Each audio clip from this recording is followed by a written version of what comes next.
This is your Kick-Ass Life podcast, episode number 149, and today's show is sponsored by Talkspace, the online therapy company that believes that therapy should be affordable, confidential, and convenient. You know I'm always telling you how important therapy is, and a Talkspace therapist can help put you on the path to a happier life. For a special offer for our listeners, visit Talkspace.com/YKAL and use code YKAL to get $30 off your first month. This is the Your Kick-Ass Life podcast with Andrea Owen, a no BS guide to self-help and badassery. Because ladies, let's face it, life's too short for it to not kick ass. And here's your host, the girl who serves it up straight with a side of crazy, Andrea Owen. Hey ass kickers, welcome to another episode of the podcast. I am super glad you're here, and this episode is coming off the heels of the episode from 2 weeks ago, which I got a lot of really great feedback on. The one titled, Are You Half-Assing Your Personal Development? And if you missed it, it's over at episode 147, and I'll put a link to that in the show notes. And really, there was several of you who emailed or messaged me and said, oh my gosh, that's totally me.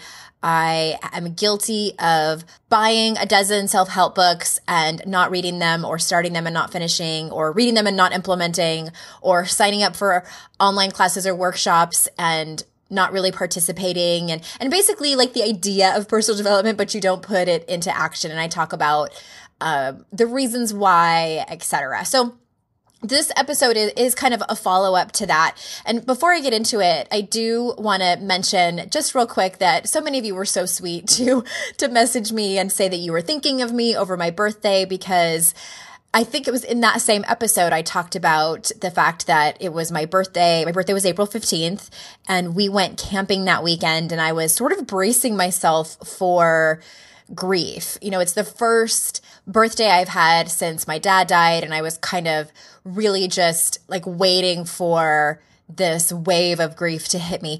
And the interesting thing is that it didn't really happen. It's interesting how this whole grief process works. Like you kind of just don't know what's going to happen. And from what I've heard and the advice that I've gotten from people who have walked this path before me is that it really is a unique process. You don't know what's going to affect you and what's not going to affect you. So you kind of just have to roll with it. And it really, again, is that whole element of surrender. It's been such a huge lesson. And so Christmas was really hard. And granted, it had only been a couple of months, and I wasn't expecting that at all. That was really rough. I think I talked about it during that time of year on the podcast. And so with my birthday coming up, I just sort of assumed I would go into this funk and it would just be awful. And it really didn't happen. It might have been because we went camping, and the people in the campsite next to us had 5 children. Count them, 5. And they were my kids' age. And so my kids were distracted, and there was a lot of kids around, and we went on this really long hike, and there was just a lot of things to do. And it was really beautiful too. And plus, P.S., I had no service at all. There was no internet service where we were. And so I was like, okay, so I'm not, no internet, no email, nothing. So I didn't get all of the texts and voicemails until we got home the following day. And I think the thing that kind of kicked my ass was when I checked the mail on Sunday and I got a birthday card from my mom. And that was kind of like a slap in the face a little bit, like, okay, this is the only one I'm going to get from my parents. And then also, this was kind of interesting. So it's a week later after my birthday, and we've had a lot of rain in North Carolina. And that was weird because let me explain. My dad was an avid weather watcher. He was really sweet in that he was always paying attention to the weather where I was, and he would send me text if there was any kind of adverse weather, which there's not a whole lot in North Carolina. But, when we would get a snowstorm coming, or he'd hear about torrential rains, even if it was like not where we were, it was in South Carolina or something like that, he would text me or call me and ask me about it. And so we have all this rain, and I thought to myself, he would have called. he would have called to ask about the rain and we would have had a conversation about that. So this is the first time that has not happened. So I say all this because it is really interesting, this whole process, and how things I would never expect. I would never even think to myself, well, probably the first rainstorm is going to be hard for me. And for all of you listening who have, again, walked this path before me, are probably nodding your heads going, yep, that's totally how it was. And for anyone who hasn't quite yet, it's quite a ride, but very interesting, and such a lesson in surrender and self-compassion of just letting myself be sad about it for a moment, or whatever feelings come up, because it might be mad, it might be annoyed, whatever it is. It's like this whole kind of party bag of feelings. And so yeah, it's just been really, really interesting. So again, thank you to all of you who reached out and wished me happy birthday and said you were thinking of me over that weekend. It was just so kind of you. And before I get into 5 signs you need to make a change, I just wanted to let you know again that if you would like twice a month updates from me, telling you about free stuff I have going on, telling you when I'm about to close registration on a class that you may not have known about. The reason this came about, honestly, is I sent out a survey, I don't know, maybe a month or 2 ago, and so many of you were awesome enough to fill it out. Thank you. By the way, I'm still going through all of your responses. But so many of you, when I asked about, have you ever signed up for any of my programs, the majority of you said, I've never heard of them. I didn't even know that you had them. So this way, because nobody wants more email, can we all just be honest? My goodness, most of us are drowning in email. And this way, I would just send you a text no more than twice a month with updates. So it's like any free workshop, any free challenge, anytime I'm about to close registration on a class, just to let you know, hey, it's here. If you want to sign up, fantastic. If not, that's great too. Here's the link. That's it. So it's totally free. You just text the word updates to 444-999. Super easy. And let's get on with today's topic. I believe people change for 2 reasons: pleasure and or pain. They see something they want or something they want more of, and they go after it. And sometimes they get to a place where they cannot, for one more day, stand to be where they are. So they move out of the situation. Sometimes it looks like taking action. Sometimes it's more of an inner work, mindset, emotional kind of stuff. And many times it's a combination of the 2. I would say most of the time it's a combination of both. And there are the type of people who are feeling anywhere from uncomfortable to the other side of the spectrum, downright shitty in their life, and maybe they don't know exactly why. So I've compiled a list of signs that are huge red flags that maybe it's time to make a change. So you can go ahead and check off as needed.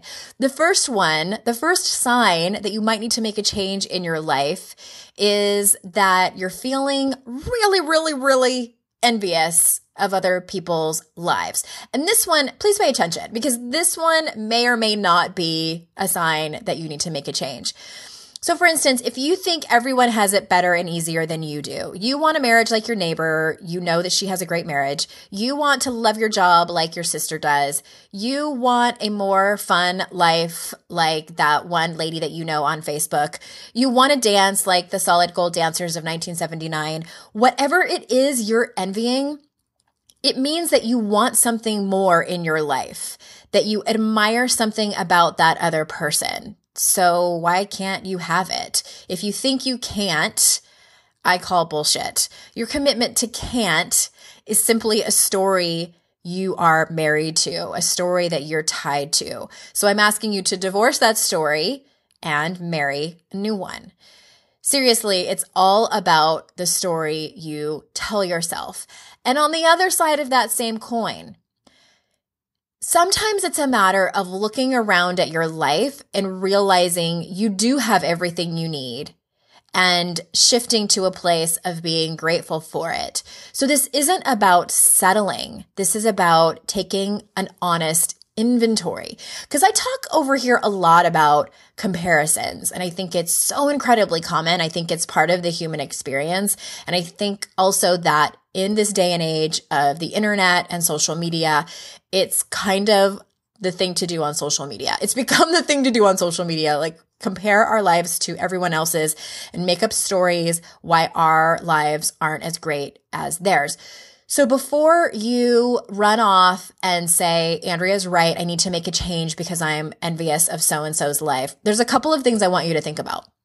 First and foremost, you might be making up a complete story about that other person's life because most people are putting their best foot forward on the internet and even in real life when you talk to people. We most of the time don't get the whole picture of what someone's life is. So if you're comparing your life to Jane's and you're like, if only I could have a marriage as great as hers, if only I could, love my job as much as she does. A, you might be totally making up a story about how great her life is. And B, even if she doesn't have that great life that you think that she does, you might be making up that what she has is better than what you're making up she has. Does that make sense? That was a mouthful. Let me try to explain it a little bit differently. It really comes down to the whole grass is greener. The grass isn't greener on the other side. It's greener where you water it. So let me ask you first, are you putting in a real effort into your life? If you want as great of a partnership as so-and-so, a relationship or marriage, are you putting in the effort that it takes? Is your partner a willing participant in bettering the relationship? If you want a great job, like maybe there's an aspect of your job that you don't like and you are thinking, well, if maybe I need to totally change careers, maybe I need to change companies, et cetera, et cetera. Is it a matter of maybe you haven't had a conversation with someone at work that you need to? Maybe you need to set a boundary with one of your coworkers or even your boss or something like that. And it's a really uncomfortable, difficult conversation that you've just been putting off. So the answer isn't always to change jobs. Many times the answer is in your own life and making a shift somewhere around there, which kind of dovetails into the other signs that you need to make a change. So before I get ahead of myself, let's talk about number 2. The second sign would be that you're feeling resentful, also known as pissed off, frustrated, irritated, those kinds of feelings. Resentments and those that I mentioned, those other feelings, are a sure sign that a few different things might be happening in your life. So number 1, there might be a failure to communicate somewhere. The solution is that you actually have the power to show up and say your truth. So has that happened? Because that's your responsibility. And by say your truth, I don't mean go barging into your boss's office and make a bunch of demands. This is having these difficult conversations, which you have prepared for, which you have mapped out what you need to say and how you need to say it in order for you to be proud of yourself at the end of the day, at the end of that conversation regarding how you showed up. It's about being in alignment with your values, because I know that none of you listening have a value around being confrontational and an asshole. That never gets us anywhere. I've tried. Trust me, I've tried. No one likes to listen to that. My gosh. So just take it from me that I've already tried it. It doesn't work. So it really is, speaking your truth, like my best friend Amy says, with grace and kindness, but it is your responsibility if there's a failure to communicate somewhere. The second part is boundaries may have been crossed somewhere along the line. The solution to that is think about, have they been established previously? And again, if they haven't, that's on you. There's a saying somewhere that says, don't complain about stuff that you're not willing to take action on. And when I read that, I was like, oh man, that's the truth. I mean, how many times have we heard people complain and complain and complain about the same thing over and over again? And then maybe when you ask them, well, what are you going to do about it? Or did you want some advice on it? They don't they have no plans to have conversations, to try to make a change, to put in an effort about it. That's what I'm talking about. And boundaries are a huge part of that. And tied into the other two, again, you're tolerating something that very well may have the ability to be changed. So you either change it or you change your story around it.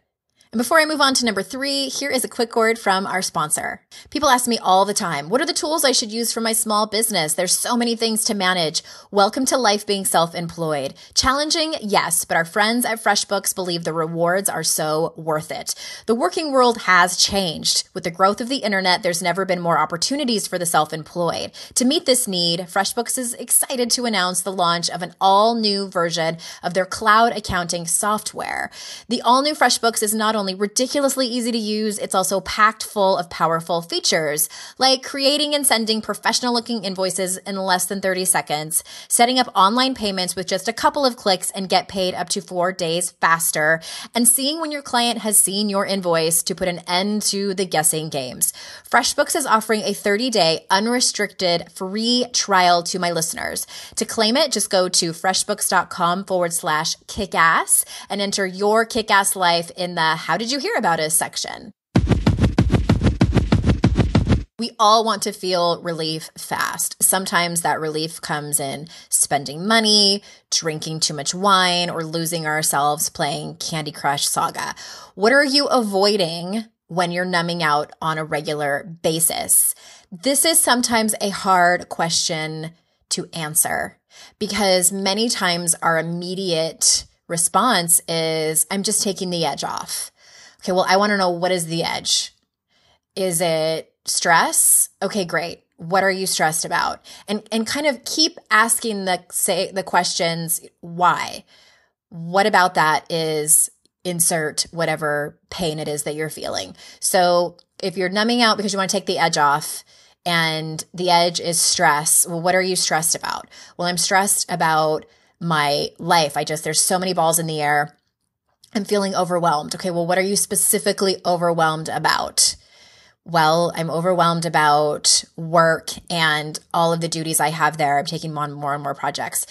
All right, what are you afraid of might happen if you take on all these projects? Well, I'm afraid that, you know what I mean? Like, keep asking the questions until you get into the root of it, because a lot of times the root of it is some kind of drastic fear that we have. And I use the word drastic because it's a big deal. It's a big feeling that you have where you are afraid of something. Therefore, you feel like you need to check out to be able to manage it, to be able to be with your life because you're scared. I know usually that is the reason that we are binge eating, that we are shopping too much, that we are like, whatever it is, there's some kind of fear. It could go as deep as the fear of being alone, the fear of being seen, the fear of having intimacy, the fear of not having intimacy. It's somewhere around the connections of other people. It's something that has to do with our relationships many times. So I've just kind of like thrown you in the deep end with that question, but it's not a matter of me just saying, stop doing it.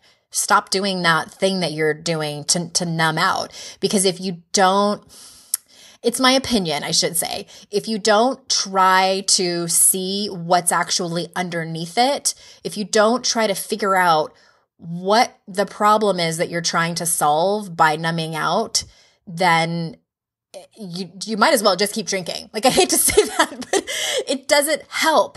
It just makes you even more afraid. And I don't want to go too far down that rabbit hole. And if you're at all, like if your ears are perking, I encourage you to check out, I'll put it in the show notes. I have a recovery series that I did where it's a 10-part series. I start with my own story. And if you're newer to the podcast, you might never have heard of it. So I invite you to go over there and listen. But again, what are you avoiding when you're numbing out on a regular basis? Is it your marriage? Is it your fears? Is it your insecurities? For me, I used to numb out when I was overwhelmed because perfectionism and control were two habits and behaviors that ruled me. And since neither were something I could ever attain, I felt worse about myself.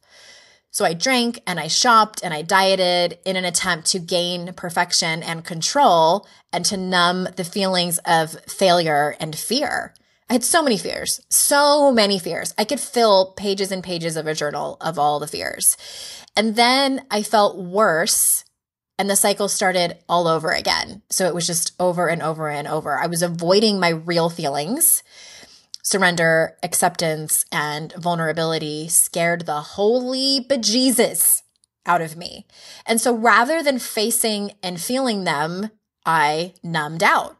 And clearly it was time for a change. So when I kind of wrapped myself around that sign, that's when things rapidly started to change. And that's when I saw the most growth, was when I, one at a time, let go of my numbing behaviors.